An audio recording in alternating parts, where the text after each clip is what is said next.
like to ask for all of you to envision what you think you might be doing in 10 years' time. So how many of you could think of something specific? Good for you. And how many of you couldn't exactly think of anything? Okay, just me? Well, oh, nice, thank you so much. So for the next few minutes, let's focus on this uncertainty for a bit. We've all been asked what we want to be in the future, and not all of us can answer.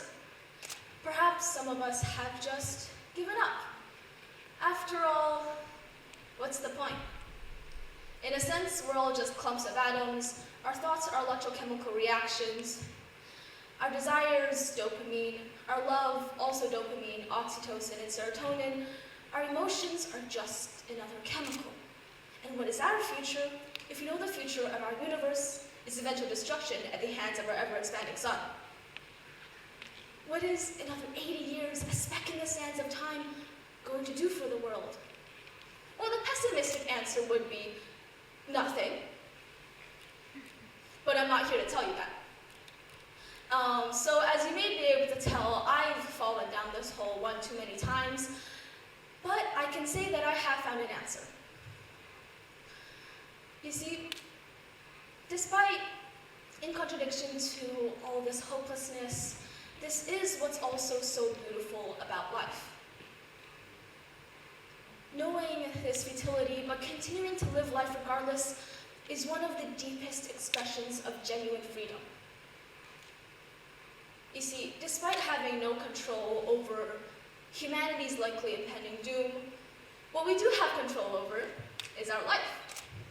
You see, we make an average of 35,000 choices each day. These decisions are what define us and make each one of us special and unique in this vast universe.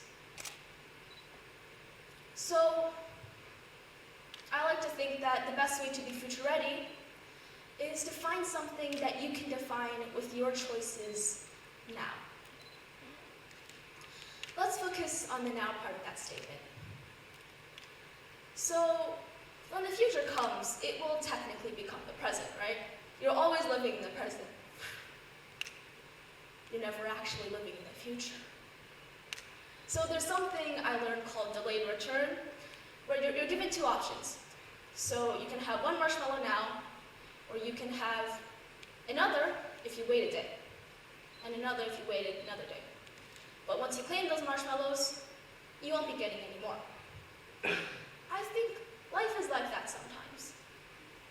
Sometimes it can be a good thing because you get more marshmallows. But sometimes it can become too much of your life and it can be harmful. This is when you're constantly putting off your own happiness to prepare for the future. Like say for example, you're constantly rejecting invites to events in order to work or study, or putting off well-deserved rest and hobbies in order to get a head start over everyone else. This is like saying you're waiting an endless number of days to get an endless number of marshmallows that you're never going to eat. So, I want for you to occasionally rest a little and enjoy yourself a little. You know, read a book, watch that show, listen to someone on YouTube explain existentialism and the destruction of the universe for 15 minutes. Watch a 15-year-old talk about your future. Okay. Or you could cook, hang out with friends, you know, some of the simple things. After all, time doing something that you enjoy is not time wasted. Okay, so back to the uncertainty. Well, the future is of course uncertain. We don't know what's going to happen. But it is nice to have a constant in a life full of uncertainties. This is when you put a meaning into that future, to have an end goal or purpose to drive you in everything that you do now. So, what is it that you like? What is of value to you?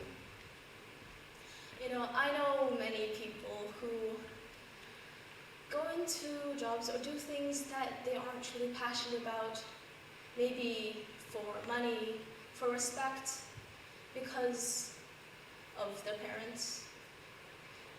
But when it's something like that, you're really only living for the weekends or for retirement. And that's such a small portion of your life, it's just really not worth it. So it's better to find something that you are truly passionate about. It could be one of the simple things that activate those little electrochemical reactions. What could you do for decades and not be bored of? That is what I think a true passion is. But sometimes you change. Sometimes a passion will become something like a fire that eventually burns out. But that's okay too, because a fire will still keep you warm, if only for a short while. But the passion that you do want to follow for life is one that is like a tree, one that grows with time and does not burn out. You see, you will change. The future will change and your passions will change. You will go through many fires before you find the seed that grows your tree.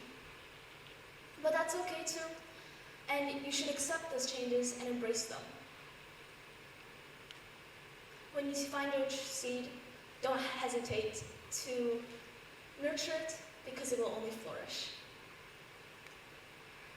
So I want you to search for that now, even if you don't find it, and keep searching. And that's what puts meaning into your life and what makes you future ready. Thank you.